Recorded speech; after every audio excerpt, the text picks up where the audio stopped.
Hello, nerds! Thank you for joining me here on Nerd News Clips. This is the second channel.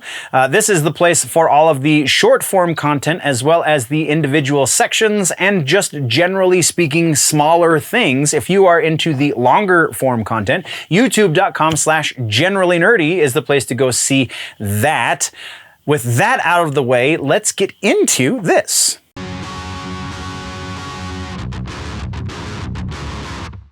Movies is the next section. We have a couple of things that have been announced. I believe, we're just going to get into it. So follow-ups.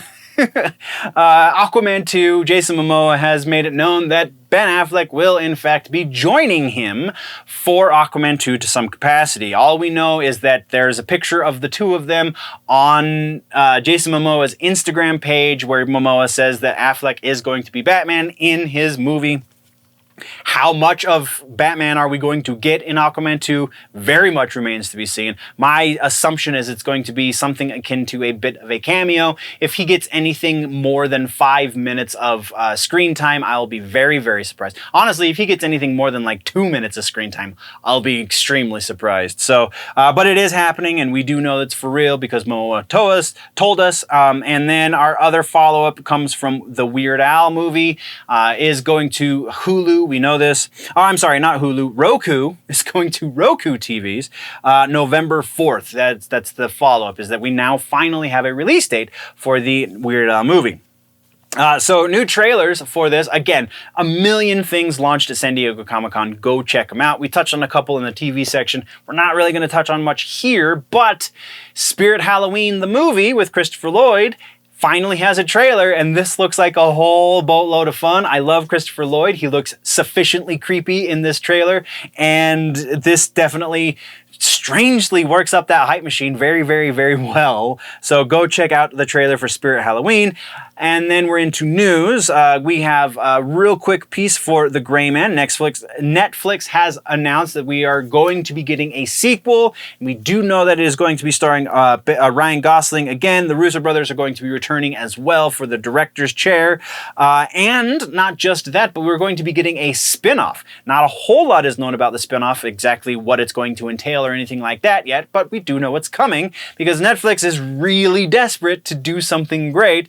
And if they can't have Marvel anymore, then they're going to have Marvel actors, and they're going to have Marvel directors, and they're going to have Marvel producers, and it's just going to be Marvel and everything but name, I guess. So yeah, very interesting. Paul Wernick, and oh, that was the other piece. Paul Wernick and Reese, the guys who wrote Deadpool 1 and 2, are going to be writing the spinoff. That's the thing that we do know about the spinoff movie, is the Deadpool writers are going. So again, more Marvel names attached to a Netflix project. Is this the death throes of Netflix? I don't know. Let's move next into, oh damn it, we have a couple of sad pieces. Oh, I was getting all excited about things, and then I forgot we had these. So let's we have a couple of passings. First off, we have Paul Sorvino. Paul Sorvino is a little bit obscure in certain ways, and as far as like modern pop culture cinema goes, unless you are of a indie mindset or even a horror mindset, because Paul Sorvino was in three actually of my favorite indie horror outlet pieces recently, namely Repo the Genetic Opera, The Devil's Carnival, and Alleluia the Devil's Carnival.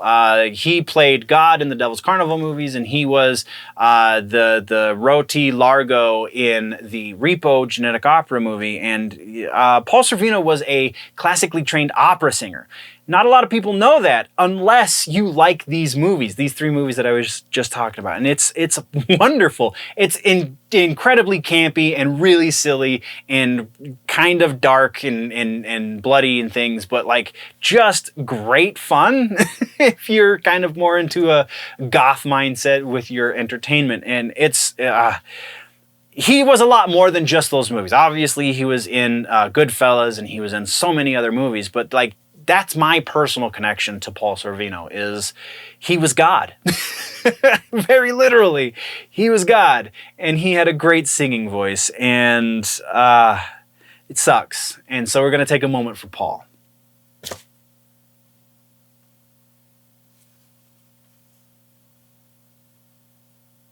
And then our next passing that we have to talk about, and this one hits me a little bit different, is the voice of Ursula from The Little Mermaid, Pat Carroll.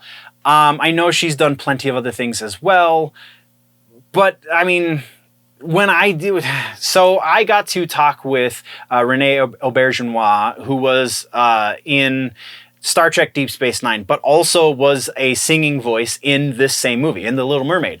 And like, that was kind of one of the things we talked about more than his Deep Space Nine. And Deep Space Nine is my Star Trek. So to hear that the voice of Ursula has now also passed is just, it just hits me kind of weird. And it's super, super down. And just, I don't know. We're going to take a moment for Pat Carroll because she definitely deserves it as well.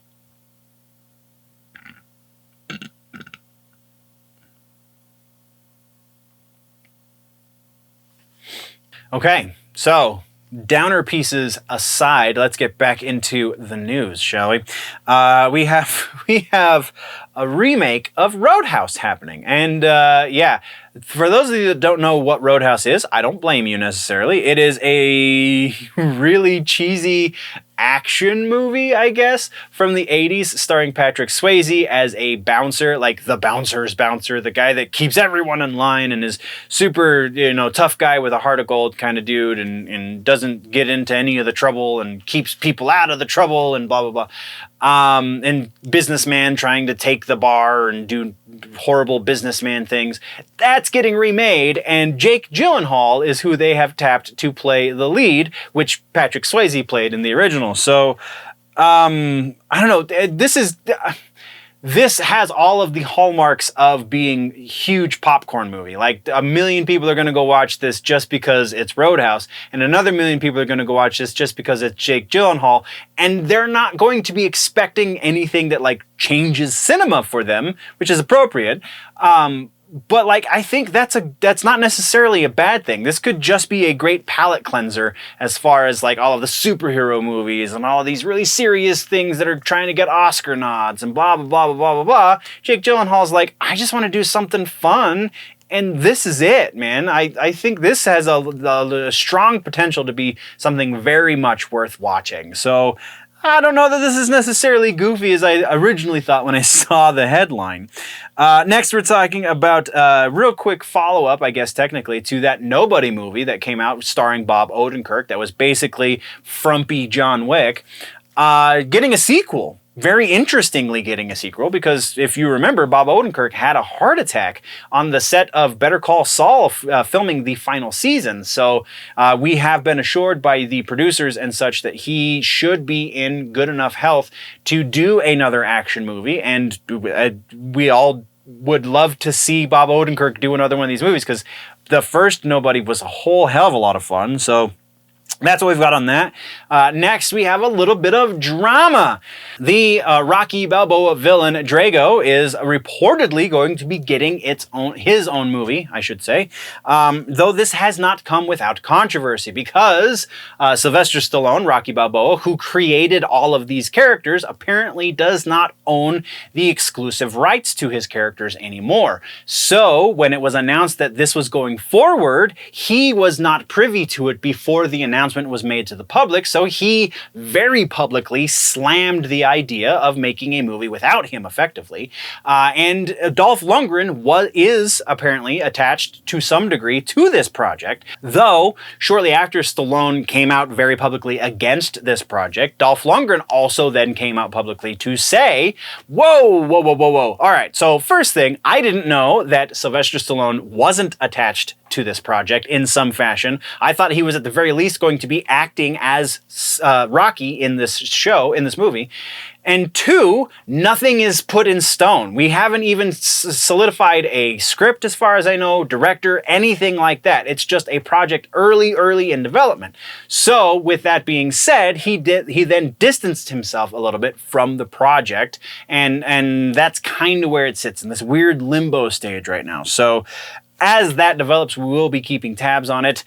That is what we have for the movies section for this episode. That brings us to suggestions for movies, and the suggestion for this week is Beavis and Butthead Do the Universe over on Paramount Plus. This movie is absolutely worth your time. It is a bit of a laugh riot, if you will. I really like Beavis and Butthead. I'm their demographic, their target demographic, I'm sure, and it's absolutely. I watched it on vacation and. Oh my God, it was hilarious. You should do the same.